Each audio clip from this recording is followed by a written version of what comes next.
and welcome to today's discussion. Our topic is note-taking, note-making, and strategies for reading.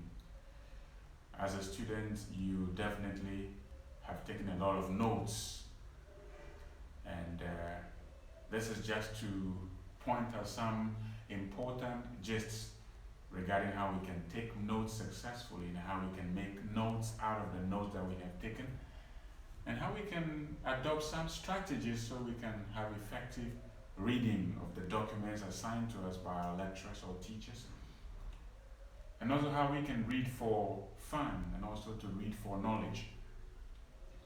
So note-taking, note-making, and strategies for reading. We can move on. Now, note-taking, what is it? Passive process of taking down records from lectures or tutorials, whatever the case is. So you do that, you take down notes, you set the stage, you get acquainted to the topic before class. So sometimes course outlines are handed out to you students, and so you know that this week, this is going to be the topic. You want to do some reading around. And once you do a reading on the topic, you have a gist of what the topic would be about, and it'll be easy to listen carefully and then take down points. You have the right materials, of course, pen, paper, pencil, maybe. And then you listen attentively. You're going to pay attention to repetition, because some speakers, one of the ways they show a point is important is by means of repetition. And then sometimes body language. You may have to come to acquaint with your teacher or lecturer, his body language if it comes to important points. And facial expressions are so important. If a point is not so important, you can read that this is just a digression or an insignificant point. But if it's important, then you can see that by the facial expression as well as the body language of your instructor.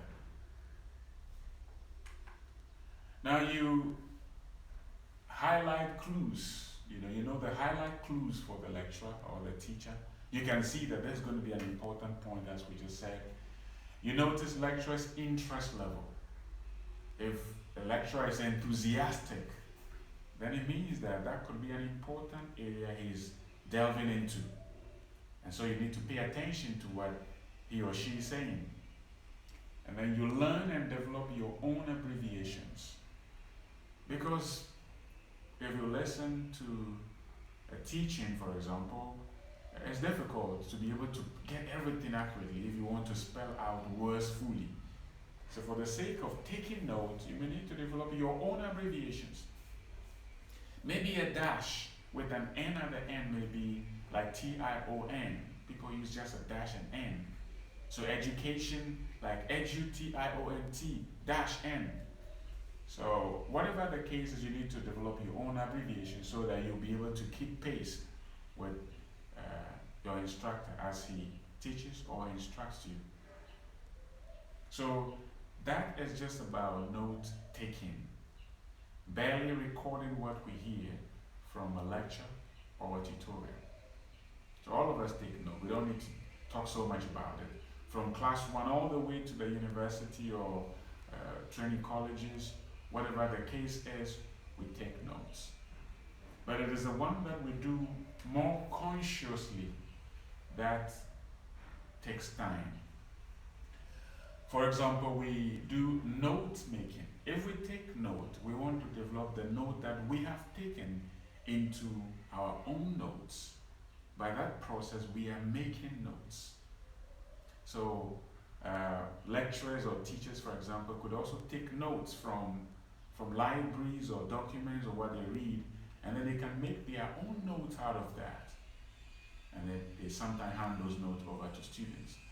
So students can make their own notes by being active. It's an active process of reducing notes taken to permanent stages.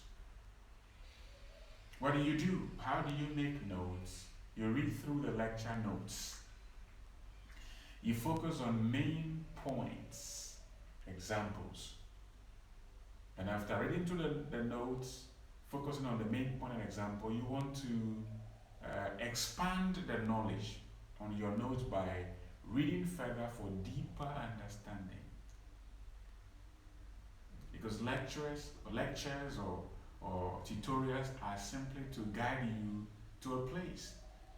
Just signpost. You need to read further to be able to get more knowledge. So that if you're looking for a hospital, for example, and you come to the signpost which shows you the direction, you wouldn't sit there where the signpost is. You follow the direction and you go to the hospital. In the same way, lectures or notes you take are just directions. You read deeper to have a full understanding of what you've been taught in class. And so that is the way of making notes. And there are two main types of making notes. For example, we have the outline, which is going to be another topic for our discussion. But one of the ways we make note is by means of the outline, which is a skeletal way of producing the main points you take from a lecture. And an outline has a particular procedure or format it follows. When we come to that topic, we'll discuss it. So an outline is important. Some speakers, for example, actually speak from an outline. So they take note, they make notes eventually, and they reduce the note they have made to an outline, the skeleton of main point. But of course, it follows a particular format. And then as they look, they take points, and they're able to maintain eye contact and speak. So one of the ways to make note, which is going to be a topic on its own for our discussion, is by means of the outline. And the outline is the skeletal or the main points of the note that you've made. Or you could also go for summary, which dwells in brevity. You have to be very brief. It's different from paraphrasing or expanding ideas. Summary goes to writing out the main point. You write it out, but an outline just follows points. The summary, you write the main point out by focusing on brevity. You have to be very brief. So these are two main ways that we make types of note making: outlining and summary. We're going to discuss this in detail in another tutorial of itself. So what is about the outline and summary? We just want to get some gist about it. We are not delving into outline or summary, but we're just having a gist so far. So outline or summary, whatever the case, you need an appropriate heading. The heading is going to help you to identify what the note that you are making, what is it about? You see, when you see somebody from afar, you can recognize the person and tell that this is John, or this is Jessica, or this is Amma coming. Headings do the same for a summary or an outline. You can tell that this summary, this outline is about this particular topic. So heading, very important for both outline and summary. And there is what we call the thesis statement, the major support point, the minor support point. We discussed this in paragraph analysis, where we look at the roles that these sentences play in a paragraph. A sentence could be a thesis statement which controls the entire passage, and the paragraph will contain major points that carry the most important ideas, and the major points are supported by minor points, and sometimes minor points are further expanded by sub-minor points. And then you write in your own words. You wouldn't want to take everything, your notes, what you've recorded from the lecture, hook, line, and sinker, lock, stock, and barrel, fully and paste. No, you want to write them out in your own words, because you want to understand. And the best way to understand things is to be able to express them with your own words. If you quote people verbatim, it'll be difficult to know exactly what they are saying sometimes. So you want to reduce the notes you've made into your own words. And you develop personal shorthand for speed. Personal shorthand for speed. Yes, if you practice these things, we know that making notes is It's not so difficult, but we'll have a different section, as I said, for outlining and then summary, which are very related. The outline just goes for the skeletal format. The summary takes the same point of the outline and then write them out, but with brevity in focus. So we want to move on to some reading strategies. We may read, but how do we read effectively so that what we read is not lost? We have some strategies or some skills that we need to acquire. And we have the SQ3R method. SQ3R method, which is developed by Francis Robinson in 1946 in his book Effective Study. The SQ3R method is one of the ways that we can read effectively and retain or assimilate what we have read. So Francis Robinson developed this strategy, SQ3R method. This is just an abbreviation. That word is mouthful sometimes. Abbreviation where S stands for something, Q stands for something, and the 3 R's stand for other things that we'll look at. So we want to take the S and see what it stands for. The S stands for survey. What is survey? Of course, you can hear of the word surveyor. Well, I don't want to handle that technically. You know, surveyors want to know the length and the breadth of the land. Okay. When it comes to building, I think, in the same way you want to note outstanding features of what you are reading. For example, the heading and the subheadings. They would help you to know what something this passage is about. Now you want to look at figures, you want to look at tables, you want to look at illustrations, you want to look at examples. So the survey is just like to have an overview. What is also called skimming. What is called skimming. You know, to read, to get a gist of what, an overview of what a passage or a document is about. You're doing survey, which can also be called skimming. Reading to get the gist, not to get very specific details, but to get the gist of what a document, a passage is about. And then you have, when you have after surveying, then you can question. You can question, you can ask questions. So, what is this passage about? The moment you're able to respond to this question means that you're getting to know, you have really found the gist of what you have read. What is the writer's purpose? What is the writer's target? What is it trying to hit? Is it to motivate? Is it to educate? Is it to warn? What? You want to find out. Why is this paragraph as big as that? Why is this other paragraph very lean? What do I get from the information? If you're able to face these questions very well, then you are really reading because you want to find answers to these questions. Okay. Then you go to what is actually called you read. This one can also be called to scan. Skimming, scanning. To scan because you're looking for something specific. Now you want to read to find answers to the question that you have raised. So you are scanning. And if your computer is scanning for virus, it is scanning to look for specific ones. And at the end of the day, you can say that, oh, you have these viruses. And what do you do with them? You want to delete, you want to remove, you want to quarantine. In the same way, you are now reading to find answers to the question that you have raised after the survey, which is skimming. So you are scanning. So you are doing conscious reading, active reading. You are conscious because you're looking for something, you want to get good understanding.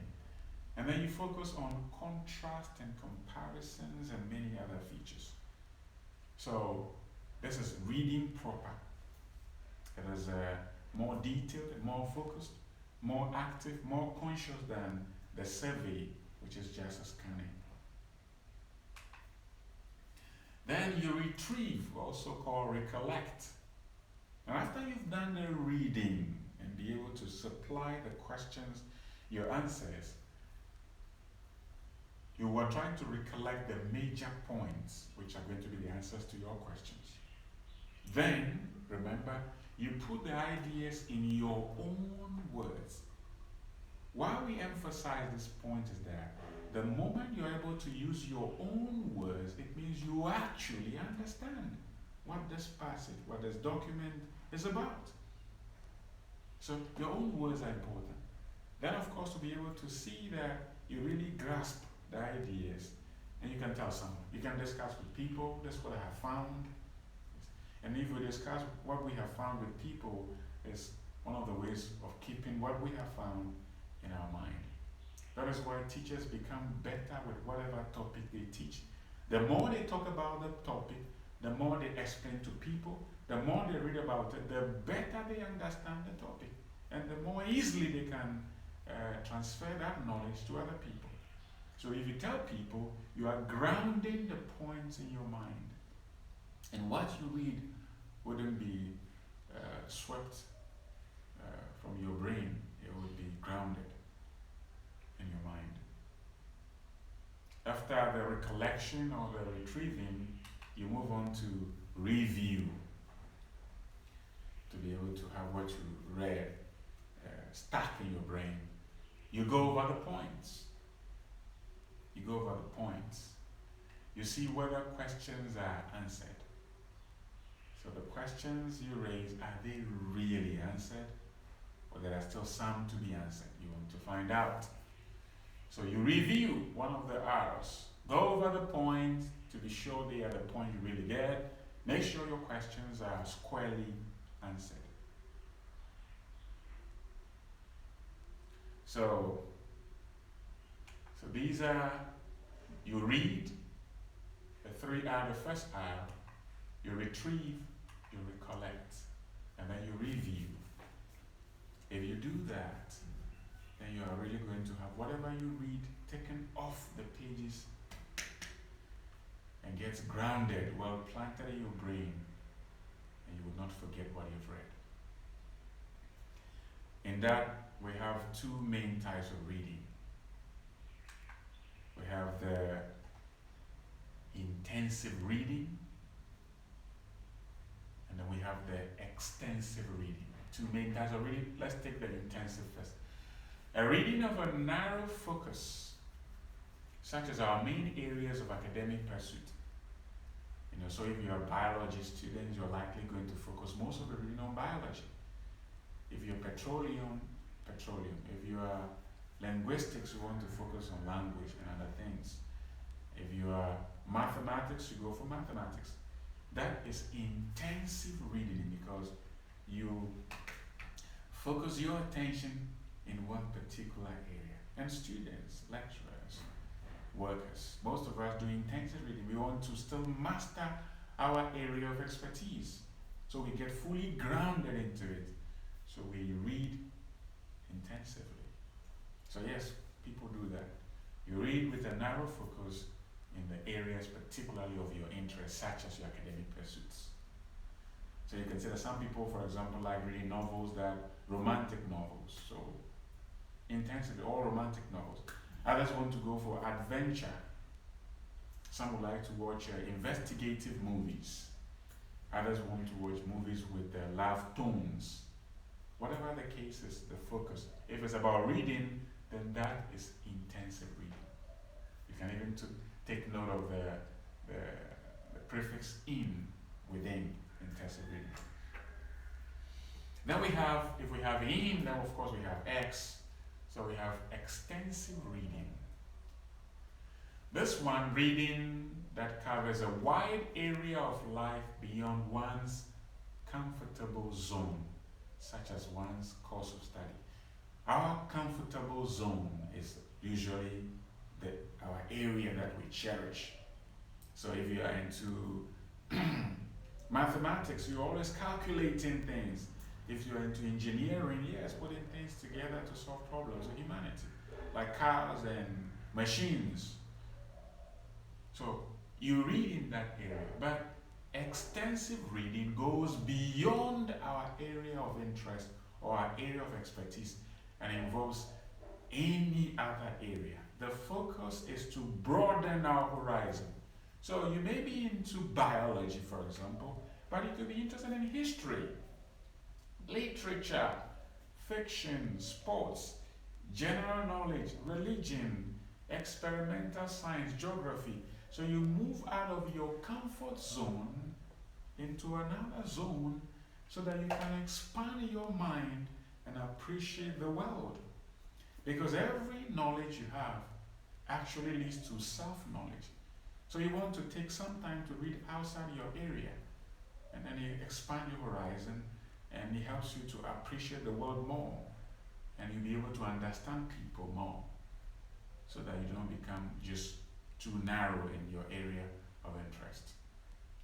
If we read extensively, our minds get broadened, and we really become citizens of the world in a way that we may be in one corner of the world, but we can get exposed to cultures and life on the entire planet. Because we are out of our comfort zone, we want to know what someone else does, what someone else thinks. What is this about? It's just good. And then it opens our mind to new things, and we always continue to learn. Now let's look at this, for example. Examples of new knowledge. You know, when we're children, you go to school, you are even taught body parts. Your head, your shoulders, your knee and your toe. And that's the many major body parts that can be seen. It's not every single body part that we learn. Maybe you want to read about, I want to know some body parts that we have not been taught from primary school. You read further, you get exposed to knowledge. Now let's look at, for example, like body parts. For example, philtrum. If it's the first time you've heard this word, it refers to the depression on top of the upper lip, this place. So that part of the upper lip that is a little depressed is called philtrum. So your knowledge about body part is expanded, isn't it? And then you look at lunula, which is the white part of your nail, the thumb, for example, the white part that is right after the bed of the nail, that white part is called lunula. It's also part of the body, but we were not taught when we were children. But if you read outside more about body part, you would come to know that, wow, that is the name of that part of our nail. Then the diastema. Diastema, for example, diastema is the gap that people have usually between their teeth, the upper teeth. There's sometimes a gap between them. Very beautiful. People have that beautiful gap between their teeth. The name is called diastema. Diastema. And then we have canthus. Canthus, which is the corner close to the nose, the corner of the eye, that corner. It has a name. But at school we were not taught, were we? So canthus, the eye corner close to the nose bridge. And then the big toe, because we are called big toe, but it has another name, the hallux. The hallux. So the big finger, this one is called a thumb, isn't it? But from childhood we just big toe. If you read further, you come to know that it's called the hallux. And then the kneecap is also called patella. The kneecap is called patella. And then the navel. The navel is also called the belly button. I mean, it's just belly button. Button on the belly. Belly button. And then interestingly, the back of the human head. Not everybody may know the name. It's occiput. Occiput. Occiput. So a further reading would expose your knowledge about things in remarkable ways, and that you would be surprised. And there are some things that you may take for granted. You will come to see that, whoa, this is what it means. For example, people may want to take names of vehicles and want to find out what do these names mean originally in the language. So they look at VW in Deutsch or German is Volkswagen. Volkswagen. In German, V is pronounced like an F and W is pronounced like a V. So Volkswagen, VW. But what does Volkswagen mean in German or Deutsch? It means people's car. People's car. So VW simply means people's car. You've expanded your knowledge. Then you go to Korea and then you look at Hyundai. Hyundai. What does Hyundai mean in Korean? It means modernity. Modernity. Or the modern world. Okay, technology. Modern world. Modernity. So, and then you take Adidas. What is the origin of this name? And then you come to see that, oh, the originator was Adolf Dassler. And Adolf nicknamed Adi. The latter part, the first part of his last name, Dassler, is Das.